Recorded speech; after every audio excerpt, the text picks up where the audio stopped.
ہر کوئی اپنی دکان از سر نو سجا رہا ہے، اپنی پٹاری میں سے وہ سارے ہنر نکال کر کاؤنٹر پر رکھ رہا ہے جو اس منڈی میں کام آتے تھے۔ 40 سالوں کے دوران جہاں افغانستان کی وجہ سے پاکستان میں اور بہت کچھ ہوا، وہاں بے شمار لوگوں کا ایک گروہ ایسا ضرور پیدا ہوا جس نے افغان جہاد اور پھر افغانستان میں دہشت گردی کے خلاف جنگ کے دوران امریکہ اور عالمی طاقتوں کو شیشے میں اتار کر کمانا سیکھا۔ جس دن پہلے سوویت فوجی نے افغانستان کی سرحد عبور کی، پاکستان میں سرمایہ کاری حاصل کرنے، عالمی برادری کی نظروں میں معتبر ہونے اور عسکری وسائل کو مضبوط بنانے جیسے مواقع کا دروازہ کھل گیا۔ یہی وجہ ہے کہ پاکستانی ریاست اور اس کے زیر سرپرست گروہوں نے یہ دروازہ پھر بند نہیں ہونے دیا۔ سوویت یونین کے خلاف لڑائی میں جس طرح حکومتی سطح پر ہمیں امریکہ نے مالا مال کیا، اس کی مثال گزشتہ پاکستانی تاریخ میں نہیں ملتی۔ لیکن ان 10 سالوں میں اس ملک کے NGO سیکٹر نے بھی خوب کمایا۔ ان دنوں NGO سیکٹر مشرف با اسلام ہوا کرتا تھا۔ سوویت یونین کی شکست کے بعد تھوڑا سا وقفہ ضرور آیا، دکانیں بند ہونے لگیں، صلاحیتوں کو زنگ لگنے لگا، اس لیے کہ خود امریکہ ہی اس دن مارکیٹ سے آؤٹ ہو گیا تھا جس روز آخری روسی سپاہی افغانستان سے نکلا تھا۔ مجاہدین کا آپس میں قتل و غارت اور طالبان کے 5 سالہ اقتدار میں ان حضرات کا کاروبار پھر چمکنے لگا۔ اسامہ بن لادن کی افغانستان میں موجودگی،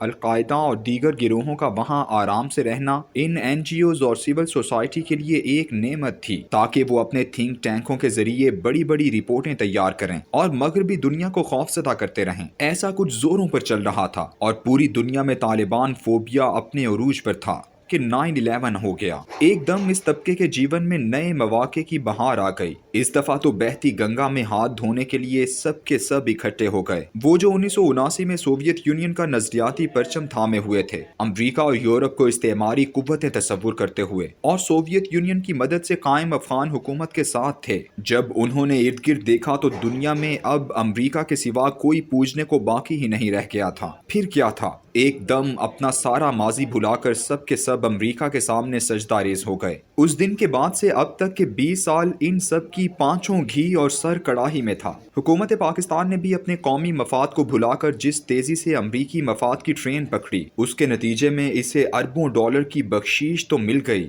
لیکن 70,000 شہریوں کے خون اور پورے ملک میں دہشت گردی کی آگ نے اسے ہلا کر رکھ دیا۔ عام آدمی بھگتتا رہا، مگر NGOز اور سول سوسائٹی کا دھندا برابر چلتا رہا۔ ہر کوئی امریکی مفادات کی راہ ہموار کرنے والے مقاصد کے ساتھ ایک NGO رجسٹرڈ کرواتا، کوئی تھنک ٹینک بناتا، کسی قسم کی ریسرچ کرتا اور اسلام آباد میں موجود سفارت خانوں میں کھلی کھڑکیوں سے مسلسل اور مستقل امداد وصول کرتا۔ دہشت گردی کی اس جنگ میں عالمی طاقتوں سے سرمایہ بٹورنے والوں میں ہر طبقہ خیال کے لوگ شامل تھے، یہاں تک کہ اسلام کے مرنجہ مرنج اور سافٹ امیج کی ترویج کے لیے لاہور کے کونسل خانے میں متعین کونسلر برائن ڈی ہنٹ نے مشائخان کرام کو مزارات کی مرمت و تزئین و آرائش کے لیے کروڑوں روپے عطا کیے۔ کسی عالم نے دہشت گردی کو خارجیوں والی احادیث کی تطبیق سے طویل فتویٰ تحریر کیا تو وہ مغربی ممالک کا منظور نظر ہو گیا، تو کسی نے پاکستان کی سیکولر اشرافیہ کو جمع کر کے سول سوسائٹی کا ایک بہت بڑا گروہ تخلیق کیا، تو اس کی عورتوں کی پناہ گاہ سے لے کر قانونی سروسز تک عالمی طاقتوں کی فنڈ لسٹ میں آ گئے۔ غرض دہشت گردی کے خلاف جنگ میں ملا اور ملحد دونوں ایک گھاٹ پر پانی پیتے رہے۔ یہی وجہ ہے کہ جیسے ہی آج سے 5 سال قبل امریکہ نے افغانستان سے جانے کے اشارے دینا شروع کیے تو سب کے سب چلا اٹھے، ایسا ظلم مت کیجیے گا۔ بھارت سے لے کر افغان حکومت تک اور پاکستانی سیکولر سے لے کر سینٹرل ایشیا کے حکمرانوں تک سب کو ایسے لگا جیسے ان کے سروں سے کوئی آسمان کھینچ لے گا، لیکن وہ امریکہ جو اس دلدل میں آن پھنسا تھا، جس کے پاؤں اس دھرتی پر جل رہے تھے، اسے معلوم تھا کہ اس کا مزید یہاں رہنا اس کے لیے کس قدر خطرناک ہو سکتا ہے۔ اس کی فوج کے 22 سپاہی روز خودکشی کر رہے تھے۔ 4 لاکھ کے قریب فوجی ایسے تھے جو بدترین ذہنی مرض کا شکار ہو کر اسپتالوں پر بوجھ تھے، جن کا سالانہ خرچہ 60 ارب ڈالر سے زیادہ تھا۔ امریکہ چلا گیا، اس نے جاتے ہوئے اپنے وفاداروں میں سے کسی ایک کی بھی نہ سنی۔ جن افغان لیڈروں نے 20 سال اس کے لیے خون دیا، انہیں طالبان سے مذاکرات کے دوران چوکیدار کے طور پر بھی کمرے میں کھڑا نہیں ہونے دیا گیا۔ جس بھارت، ایران، تاجکستان اور ازبکستان نے اس جنگ میں اس کے لیے سہولت کاری کی، ان کی بھی نہ سنی گئی۔ جس پاکستان نے ان کو اڈے فراہم کیے جہاں سے 57,000 دفعہ ان کے جہاز اڑے، اسے بھی مجبوراً اس لیے شامل کیا تاکہ طالبان مذاکرات کی میز پر ٹکے رہیں۔ امریکہ جا چکا۔ اس وقت 223 اضلاع پر طالبان کا کنٹرول اور افغان حکومت حکومت کا 68 اضلاع پر غلبہ باقی ہے، لیکن ایک سال پہلے یعنی امریکہ سے طالبان کے معاہدے کے فوراً بعد ہی وہ جن کو اپنی دکانوں کے بند ہونے کا خطرہ تھا، انہوں نے ایک خوفناک منظرنامہ پیش کر کے امریکہ کی ٹانگ واپس کھینچنے کی کوشش شروع کر دی۔ طالبان جو اس بات کی ضمانت دے چکے تھے کہ ان کی سرزمین کسی دوسرے ملک کے خلاف استعمال نہیں ہوگی، انہی کی افغانستان میں حکومت کو بہانہ بنا کر کہا گیا کہ اب پاکستان میں تحریک طالبان مضبوط ہو جائے گی۔ وہ تحریک طالبان جس کے بارے میں کئی سال پہلے سے یہ دعویٰ کیا گیا تھا کہ اس کی کمر توڑ دی گئی ہے اور اب وہ یہاں سے بھاگ چکی ہے۔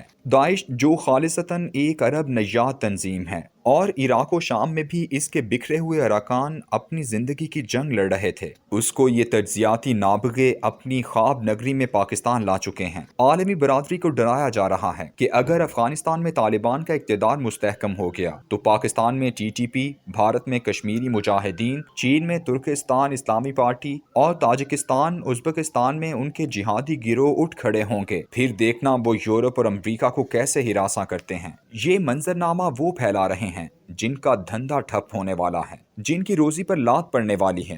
وہ چاہتے ہیں کہ امریکہ کو خوف دلا کر یہاں سے روک لیا جائے تاکہ ڈالروں کی برسات جاری رہے، لیکن دولت کی ہوس میں اندھے ان لوگوں کو علم ہونا چاہیے کہ امریکہ اپنے لیے خوف خود تخلیق کرتا ہے اور پھر خود اس جنگ میں ناپ تول کر کودتا ہے۔ سرد جنگ میں اس نے کمیونزم کا خوف پھیلایا اور 9/11 کے بعد اسلام کا خوف۔ اگر پاکستان کی ریاست یا سول سوسائٹی نے اسلامائزیشن کا خوف دلا کر امریکہ کو یہاں روکنے کی کوشش کی تو امریکہ کی نظروں میں صرف ایک ہی خوف ہے جس کا بہانہ بنا کر وہ یہاں رکے گا، اور وہ ہے پاکستان کے ایٹمی پروگرام کا شدت پسندوں کے ہاتھ میں چلے جانے کا خوف۔ اگر اس خوف کی بنیاد پر امریکہ یہاں رک گیا تو پھر اسے نکالنے کے لیے طالبان جیسا توکل اور کم از کم 20 سال درکار ہوں گے۔ کیا ہم ایسا کرنے کے قابل ہیں؟